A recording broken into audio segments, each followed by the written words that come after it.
அனைவருக்கும் இனிய பொங்கல் நல்வாழ்த்துக்கள். நம்ம போட்ட கோலம் எப்படி இருக்குது கமெண்ட் பண்ணுங்க. பாய். பொங்கலோ பொங்கல், பொங்கலோ பொங்கல்.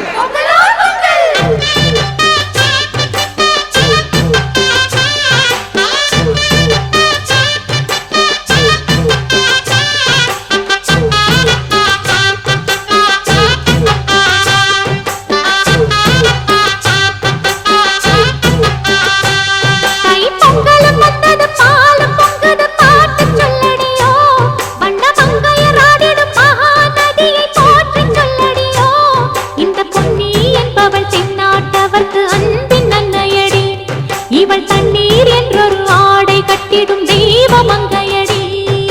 தையம் தீயம் தக்கு தீயம் தக்கு, தையம் தீயம் தக்கு தீயம் தக்கு, தையம் தீயம் தக்கு தீயம் தக்கு, தையம் தீயம் தக்கு தீயம் தக்கு. தை பொங்கல்